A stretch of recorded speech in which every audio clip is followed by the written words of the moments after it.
Good morning, good afternoon, good evening, good vibes, good energy, good people. It's your boy Mickey Fenty, aka Mickey Made It. If you're new to this channel, you know what to do to this channel. Subscribe right now. Also, if you want to support the brand, it's inspired by dreams.shop. And we got a lot of things in there that you guys can just add to your closet. Dress a little different nowadays. Everybody's dressing the same. Okay, today's episode is a very special episode. Before I even get this started, big up to all my Fenty family, all my Bajans out there. Love you guys. Fenty family for life. Okay, today's episode, we're diving into the dynamics and differences between Bajans and Trinis. And that will be Barbados and Trinidad. Let's get it.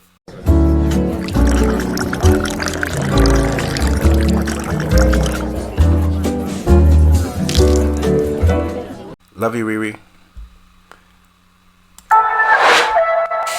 Mickey made it. Mickey made what you made, Mickey.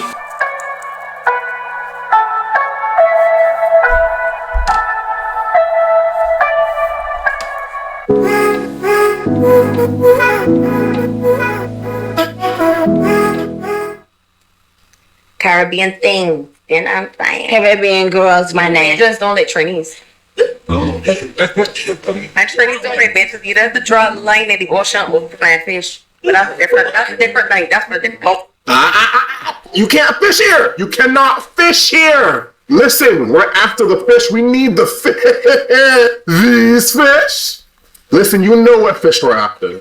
Well, can't fish here, so that's too bad. Sorry. We need the flying fish. This is our culture. This is our food. This is our economy. You based your economy around fish? That's not very smart. Give us our fish back and we'll be fine. I'm gonna give you back fish. It's fish. They migrated into Trinidad waters and you cannot come into our waters. So sorry. We already said that. Hey. Listen. Let's come to an agreement. TNT, let them fish in your waters so they can have their fish. Fine. Oh, so wait, but how far? Just enough. Don't force it. Fine. So can I... This day in Tobago history. Did you know that on October 25th, 2005, it was Barbados versus Trinidad and Tobago for maritime territory?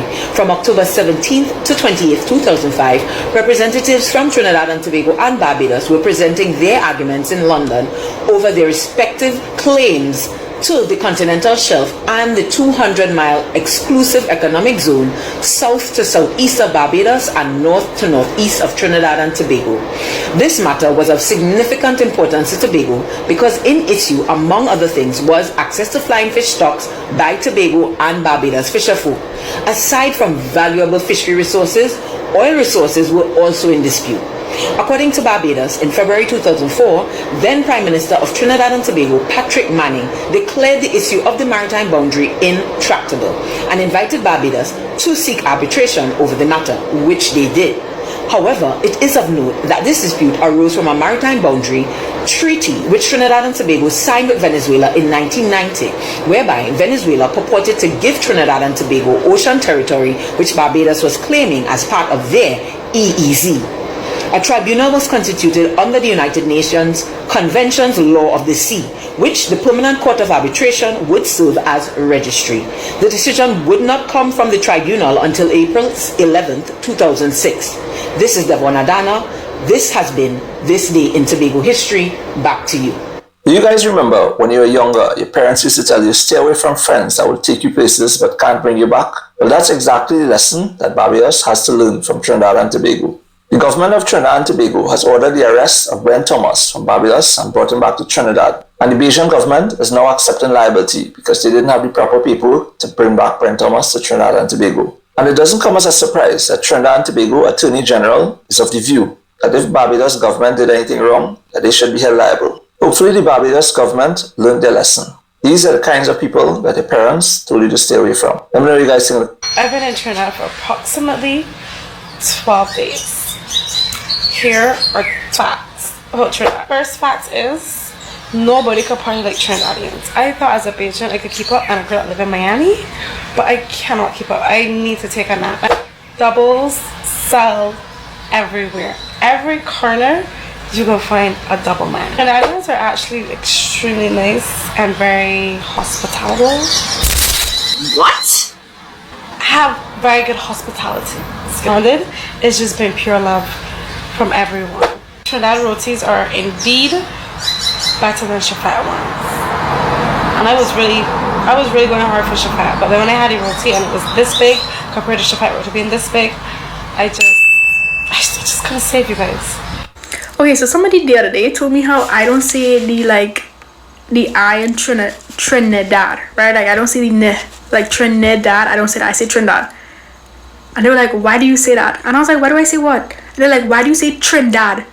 And I was like, I don't say that. And they're like, yeah, you do. When somebody asks you where you're from, you say Trinidad. You don't say the other I. And I'm like, do I say that? And I was like, where am I from? Trinidad. I think I do say it. It's just fast. Trinidad. So it sounds like it's not there, but it's actually there. So, thanks. Iron. 100. Side. Chive. Alright. Art. Barbados. Bim. Confused. All year. Winner. Understand. Understand. Yeah, understand. What is my ethnicity?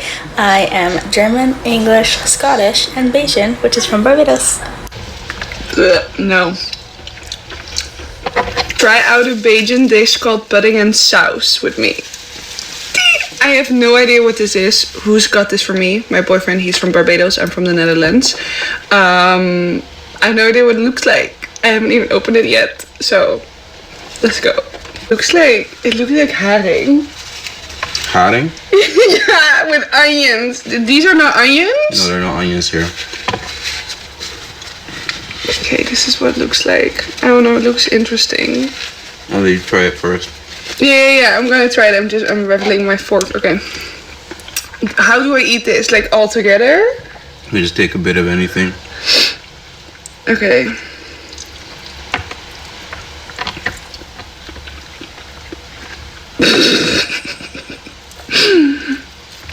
I don't know how to do this. You just take a piece of it and bite it. Okay. Make sure there's not a bone in it.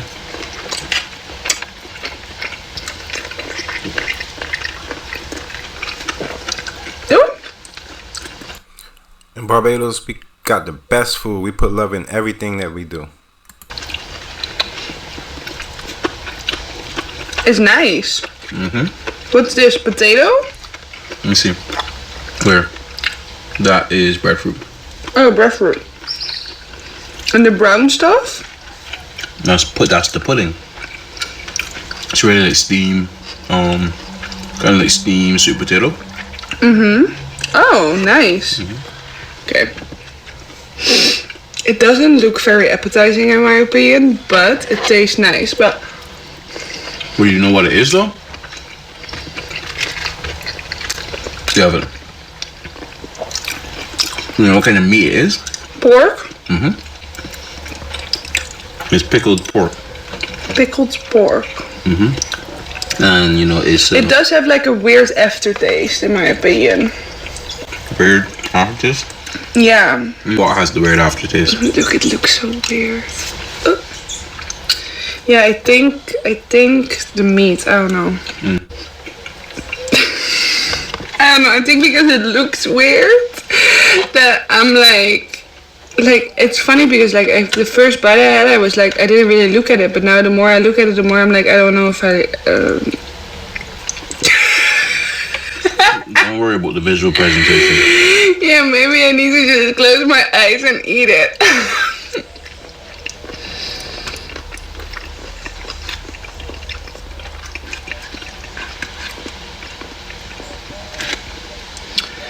Yeah. This smells weird, the meat. It's pickled. Bone. No.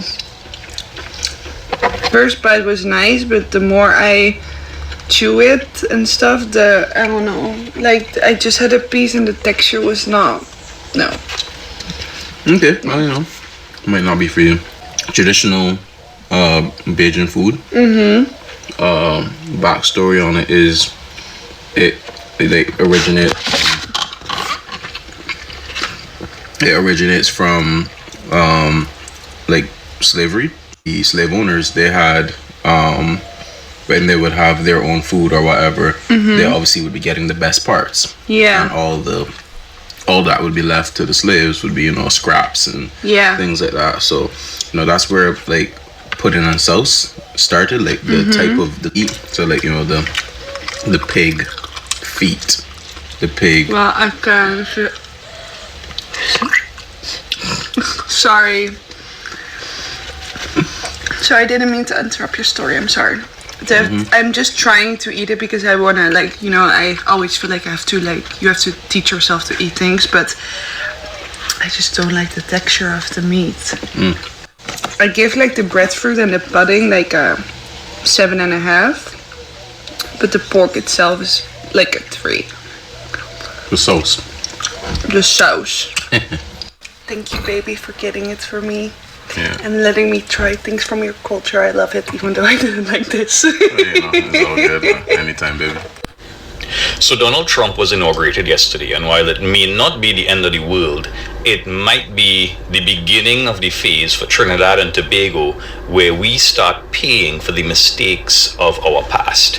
And I want to explain a little bit about the mistakes of the past and then get into how Donald Trump is affecting the situation now. So with any Western style economy, the government makes money by taxing the economic activity that happens in the country. So people buying and selling stuff, people running businesses, people paying employees, etc. These are the things that a government taxes in order to make a revenue. Now, what happens when you have a natural resource like oil is that the government gets an alternative source of revenue. That sounds like a good thing. The government has money to spend, but it has a side effect called, referred to as the resource curse or the Dutch disease, where because the government is collecting their revenue from this stuff that they're digging out of the ground, it means that you don't need to focus so much on the other things. We don't need to get all the bureaucracy sorted out, all the regulations sorted out. We don't need to get the things to have the regular economic activity going, because the government doesn't depend on that stuff as much anymore as it's depending on the oil coming out of the ground. So you inevitably have a situation where all the other economic activity in the country suffers for various reasons. All the other economic activity suffers, right? This is typically what happened in Trinidad. Now, instead of our leaders recognizing this, because it's a well understood phenomenon, right? Instead of recognizing this and taking that oil revenue and saving it or investing it or doing something different and running the regular expenses of the country through the regular economy, and therefore forcing all the ministries, etc., to operate at a high level and removing all the barriers to business and also, they did not do any of those things, right? So the agricultural sector suffered, the tourism sector suffered, manufacturing is holding on, but just barely holding on. So the Patrick Manning administration doubled down on the gas into Point Lisas, and so his plan for developing diversification was using this gas and making downstream products and melanin, aluminium, and all these things. But at the end of the day, all is still dependent on the gas. Right, and then the Kamala Persad administration came in, and what they found, they weren't able to get the other industries running. I think they tried, but when they were, that is when we started really facing the facts that we were running out of gas in our basin. Right, production was coming down, and there was this assumption that we would just keep finding more gas, and that gas would drive the economy, and that hasn't been the case. Right, we have not been able to find that extra set of gas, and now coming into this administration, well, because the last two administrations put our gas money into our recurrent expenditure. Now, without that gas money, we have a problem because the other sectors of the economy were neglected, and now we have to have this gas. And so this last 10 years was just spent, again, just desperately looking for gas instead of building out the other sectors, the tourism, the manufacturing, the agriculture. And so now we are in a position where without because Trinidad our basin is basically out of gas. Without Venezuelan gas, our economy is going to crash, and that's the situation we are in now because of the neglect of the other industries in the country. This is where we are. What does this have to do with Donald Trump? So Donald Trump enters the equation, and he immediately starts sending a signal that to start with, the US is going to increase their energy output and drop energy prices, which is going to be bad for our economy. But on top of that, he has a particular problem in Venezuela, and he has signaled his intention to support a regime change in Venezuela, and he has not ruled out using military force. And what does this have to do with Trinidad? Because we need, and because of the actions of our leaders, put us in a position where we have no choice but to do cross-border gas with Venezuela. We are now beholden to two masters. We have to do what Venezuela wants because it's their gas, and we have to do what America wants because they have Venezuela under sanctions. And this new American president, Donald Trump, he intends to use whatever leverage America has to enact whatever policy he wants to put. So because Trinidad has no choice but to toe the American line, we saw it with the SOFA agreement, and Donald Trump basically has the ability to put pressure on us to support whatever plans he wants to have. So my concern with Trinidad and Tobago paying the price for the mistakes of the past is not that the economy is going to crash. It's the loss of our sovereignty because we are now beholden to two foreign countries. And we are now in position to be dragged into some sort of conflict, whether physical or economic, political. We are vulnerable to being dragged into some sort of conflict. And we cannot assert our own authority on the situation because our entire economic future, because of the ineptitude of our leaders over the last 20 years, our entire economic future rests on these foreign countries. So what I would have to say for us, regardless of what happens, the next 5 years are not going to be boring. You all have a good day. Tell them what country we in right now. Barbados, sweetest. Yeah, the sweetest. Plantain for everybody. Everybody. Breakfast for who in the morning. Everybody. Who can count with our recipe, but yeah, just get here. What makes Barbados the best place? The people in it. The people. The people. 11 people in Barbados, and they're blessed by the Creator. Yeah, man. What do I need to learn about Barbados? Bajan people like to sweat and work for the money. Yeah, boy. So you're hustling? Yeah, I hustle on the double. I'm going to support the hustle one time, man. Hustle on the double. Hold on one time, man.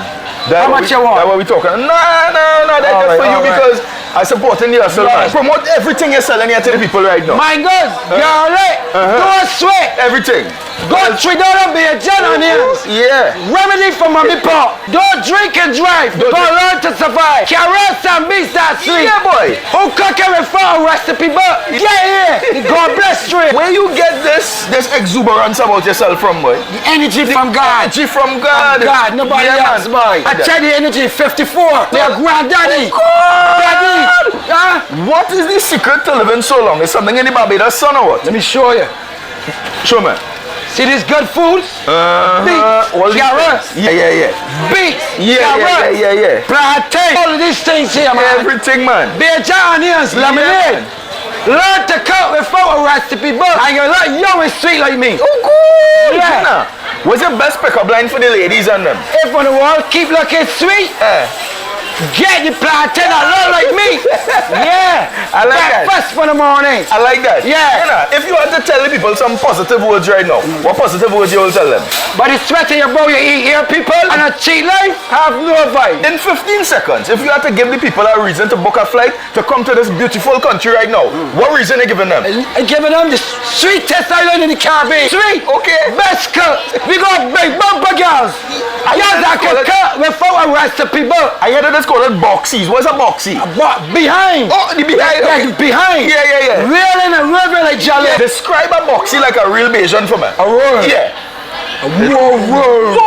Come right down. Oh, cool. Like so an eight. Roll and come back like right an down. Eight, man. Yeah, like an 8. Yeah. Like an 8. Like an 8. Like an 8.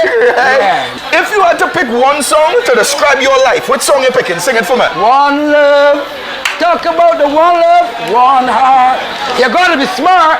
Let's get together. Yeah, man. And be live yeah, man. Yeah. Positive and free. Positive vibes, man. My goal is to bring the Caribbean together, and I'm happy that you were able to join me in this goal here today to bring me people together. Me real. Serious. Me real. What's one thing that you think that we could do in the Caribbean to come closer together to each other? Show love. Show love. Positivity. Give me a hug. That's what we Positivity. That's what we talking about, man. Goodness, man. Love. Goodness. Hold on. Watch it. Yeah. Every day. Yeah. You work with the I Bible. like that. You work with the Bible and put God first. Read your favorite scripture from this Bible. Oh Lord, Psalm 6. Oh Lord, rebuke me not in thy anger. Right. Neither cast me in thy hot displeasure. Yeah, man. Have mercy upon me, God. Yeah, for my bones are weak. I like my that. soul is also weak. But Lord, prevent me from all iniquity of this earth. Rastafari. King Selassie. Yes, brother. Yeah, man. You're spiritual fella too, man. We love I like that, man. So every day this read down. I just walk with this and every day. I like that, every man. day, I had to get one too, man. I had to get one too and walk you with ever pass? When you see me pan the hustle and feel like sleeping. Yeah. I have a time with the king that gives me strength. You're protected. Yeah. I like that, man. I like that. Put God first. You want the curse. Yeah, man. And you won't end up in a hearse. I'm trying to also encourage people to come to Cropover. What would you say to them to come to Cropover? Oh gosh. Yeah. Cropover around the corner in Barbados. Yeah. The place shut down. Yeah, it shut down. Drop it down like rain. Come to Barbados. Yes, guy, you want me rolling pins. Yeah, man.